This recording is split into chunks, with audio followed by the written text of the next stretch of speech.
Gentleman on this side of the room with a question for our panel. Thank you. I want to thank the panel, first of all, for appearing this evening.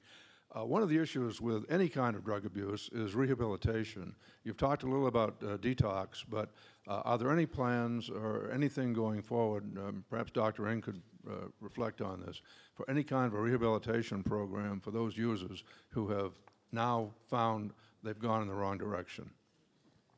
As Chief mentioned earlier, this snuck up on us pretty quick as a community, medical community. And is there any, and I even checked overseas, do they have specific methadone treatment rehabilitation program? And they really don't. It's really in the context of a broader substance abuse treatment rehabilitation program. You know, detoxification is not like the one, I mean, we talk about detox, but it's not the same as your opiates and your benzodiazepine or your alcohol, which really could have, you know, health impacts. These are folks who really just have to come down, kind of like crack when they come off it. Rehabilitation needs to look at reasons why they're using it, if there are any, any simultaneous psychiatric issues. You know, some of the etiology, some of the factors why people use bath salt are no different from when they use cocaine, or crack or heroin sometimes. Now, there may be specific stuff that because they like the highs, specifically or whatever, but one of the things I think I like to see more, and one of my hopes is that we have more substance abuse treatment in this community, not just here in Bangor, but in Maine. I mean, it takes forever to get someone referred to a rehabilitation program here. I mean, that's the frustration we see in Acadia. Anyone who needs a long-term inpatient rehab, they're cutting back fundings on other kind of treatment program. We kind of go into a ball game with our hands tied here. And I think, if one of the important things you can help us do is write to your legislator and say, hey, we need help with this. I mean, I understand about cost saving, which is a whole issue why, they didn't make this a felony in the first place, but the cost gets shifted. You don't pay up front, but I got to pay somewhere down the road. They pay for it, I pay for it, and he pays for it. And you know what? It's coming out of your pocketbook somehow. So, if I'm going to do this, I'd rather spend the money up front and do preventive stuff than wait till, it gets bad. Next question from this side. Yes.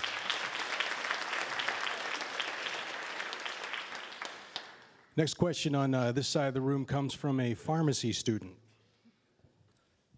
You had said earlier about there's legislation in the pipeline nationally to make this a Schedule I narcotic. In doing that, don't you run the risk of decreasing the ability for researchers like people at the Acadia and other hospitals nationwide of not being able to perform research? Schedule I medications are not allowed outside of a laboratory in most instances. Are we worried that this is going to inhibit the ability of people like the Acadia and EMMC to treat these people because they're not able to do research into either antidote or treatment protocol programs for bath salt medication that would either block the receptors or decrease the effect? Just for my own feeling is the fact that I'd rather that in a lab in some academic center figure this out, because I'm doing, if any research we do in the field, it's going to be service research, which means like what service can we deliver to these folks who use bath salt? I'd rather it be available to some other place where they can focus on targeting specific receptors on bath salt and methadone or whatever, and how they can treat it. It's similar to what they would do cocaine, for example.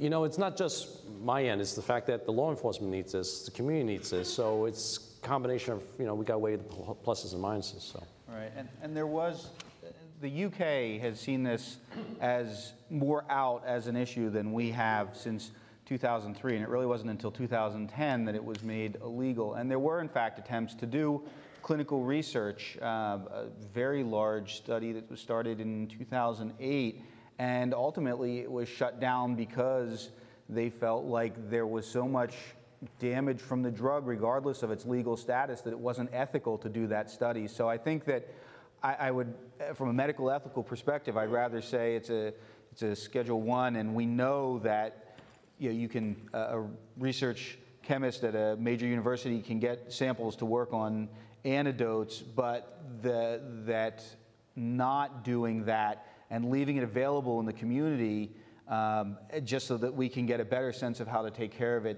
actually isn't medically ethical. Another question for our panel. Oh, sorry, Ron. Just for a second, I just want to comment for a second on this. The Controlled Substances Act, under a Schedule I drug, it takes, there are a couple of criteria that in order to make it a Schedule I drug. A Schedule I drug has to have some extreme potential for abuse. This does have that. The second thing is it doesn't have any known medical use. This drug doesn't have any known medical use.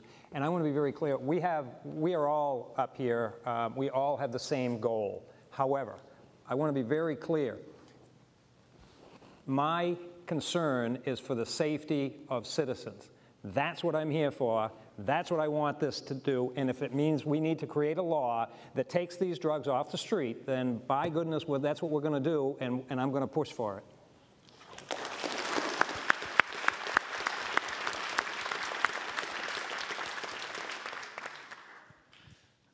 First of all, I'd just like to thank you. I'm a Hudson University student, and it's great to see you guys taking the time out of your day to talk about this ongoing issue. A multifaceted question here. First of all, primarily I'm a psychology student, so I'd like to know what the mephedrone is doing on a chemical level to the brain and what neurotransmitter it's mimicking in the brain to create these hallucinants and the paranoia. Additionally, you mentioned earlier there was roughly 3 stages involved with the bath salts drug. I believe it was as you mentioned, a euphoric stage, and then a paranoia, and then followed by a toxic stage. Could you walk us through the timeline of each phase? I mean, I understand that you said that each drug is different in its severity, but a normal time frame. I mean, we've heard of people, as you mentioned, that said up to 12 days. Is that like an extreme, or is that standard? And I appreciate it. Thank you. It takes a psychology student to ask a multifaceted question. Oh, what did we get ourselves into? Well, we'll try to give you a multifaceted answer if we can. You know, what is the challenge for us is the fact that no one seems to know what this is doing, and that's why it's so hard for us to really pinpoint what exact interventions we need. The research I found is they don't even know where it's metabolized, whether it's the liver is doing it or the kidney is doing it, which makes it harder for us to figure out what's the best way to get someone to get the drug off the system. A lot of it's anecdotal stories. We know the chemical structure of mephedrone as well as MDPV are very similar to amphetamines. In fact, one of the things they've noticed is that people who use bath salt tend to be more people who abuse amphetamines or stimulants. And so they're suspecting this chemical, the way it affects your body is similar to what the amphetamines does. However, it doesn't get you the same longevity as, let's say, if someone have ADHD, you get treated with Ritalin and they help them and so forth. It doesn't get that. In fact, actually, the people I talk to who abuse this Ritalin tells me that when they take bath salts, they actually have a hard time focusing. So that's a challenge in terms of what we do know about in terms of what the drug is. So I think that a lot of work needs to be done, and hopefully the academic center get to figure this out for us.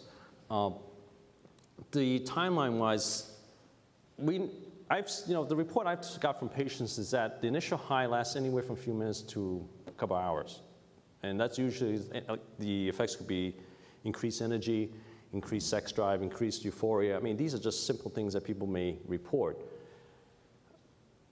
And then after that, the paranoia and all the other mood stuff kicks in. And that sometimes lasts a few hours to a few days to even weeks for some.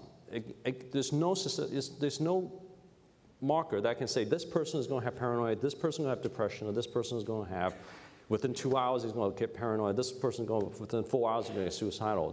We just don't have that.